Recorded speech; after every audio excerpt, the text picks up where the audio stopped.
අයිබෝන් හැමෝටම මම වෛද්‍ය චම්පත් ලසින්ත චර්ම රෝග වෛද්‍යවරයෙක් විදිහට දැන් සේවය කරනවා. ඉතින් මුලින්ම මම වීඩියෝ එකක් ඔයාලට ගෙනාවේ අර හැම පැහැපත් වීම පිළිබඳ තියෙන ඔයාලගේ තියෙන අදහස් පිළිබඳ විස්තර දැනගෙන ඒකත් එක්ක තියෙන වැරදි මත දුරු කරන්න. ඒත් එක්කම මේ මම පහුගිය දවස් ටිකේ මට හමු වෙච්ච රෝගීන්ගෙන් මම ඔයාලගෙන් ප්‍රශ්නයක් විදිහට අහුවා මේ රෑෂ් එක අඳුර ගන්න පුළුවන්ද කියලා. මොකද ඒ රෑෂ් එක ගොඩක් වෙලාවට රෝගීන්ට පමණක් නෙවෙයි සමහර වෙලාවට වෛද්‍යවරුන් අපිටත් හොයාගන්න අපහසුයි. මොකද ඒකට විශේෂ හේතුවක් තියෙනවා. ඒ හේතුව මම ඉස්සරහට කියන්න.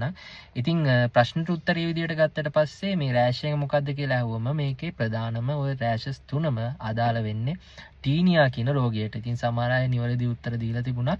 ඉතින් මොකද ඒක දැන් ඔයාලට පේනවා ඇති ඔයාලටත් අඳුර ගන්න අමාරුයි. ඉතින් දොස්තර වශයෙන් අපි ගියාට පස්සේ අපි තියෙන දැනුමත් එක්ක අපි අඳුර ගන්න ගියාමත් අපිට සමහර වෙලාවට අඳුර ගැනීම අපහසු වෙනවා. මොකද හේතුව අර දැනට තියෙන ටීනියා වර්ගය අර කලින් තිබුණා වගේ අපි පොත්පත් වලින් දැකලා තියෙන නැත්නම් ඔයාලා Google එකේ ටීනියා කියලා සර්ච් කරාට පස්සේ එන රෑෂ් එක වගේ නෙවෙයි. මොකද ඒකට විශේෂයෙන් හේතු වෙලා තියෙන දේ තමයි දැන් ගොඩාක් ආයුර්වේද ප්‍රතිකාර හරි නැත්නම් එළියෙන් ෆාමසියෙන් ගිහිල්ලා ඉල්ල ගන්න ක්‍රීම් එකක් නිසා හරි මෙන්න මේ ටීනියා රෑෂ් එක සම්පූර්ණයෙන් වෙනස් වෙලා තියෙනවා. ඉතින් මේ විදිහට අපි ගාවට ලෙඩා එනකොට ගොඩක් වෙලාවට මේ රෑෂ් එක සම්පූර්ණයෙන්ම වෙනස් වෙලා ඒ මොකද හේතුව ඒ ගොඩක් වෙලාවට ස්ටෙරොයිඩ් නැත්තම් මේ සඳහා පාවිච්චි කරනවා කසන එකට අඩු වෙන්න කියලා ක්‍රීම් එකක්. එතකොට ඒ ක්‍රීම් එකත් එක්ක මේ තියෙන රෑෂ් එක සම්පූර්ණයෙන්ම වගේ වෙනස් වෙලා යනවා. ඒකත් එක්ක වෙන්නේ ඇත්තටම හැම තුනී වීම සහ ඉන්ෆ්ලමේෂන් එක අඩු කරනවා කියනවා. ඒ කියන්නේ කසන එක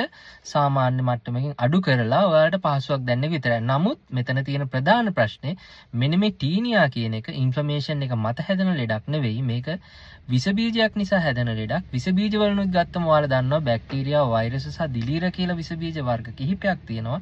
එතනිනුත් මේ දිලීර කියන ගාණ්ඩයට තමයි මේක අයිති වෙන්නේ. ඉතින් මේ විදියට දිලීරයකින් හැදෙන ලෙඩක් ඔය විදියට ගාන ක්‍රීම් එක දිලීර මර්ධනයක් වෙන්නේ නැත්නම් දිලීර විනාශ වෙන්නේ නැත්නම් ඒ රෑෂ් එක තුනීමක් විතරක් වෙලා ඊට පස්සේ ඒ ඉන්න දිලීර සාමාන්‍යයෙන් අපි දිලීර නාශක වලට ඔරොත්තු නොදෙන අන්දමින් නැත්නම් ප්‍රතිරෝධී වෙන කාණ්ඩයක් බවට පත් වෙලා තියෙනවා. ඉතින්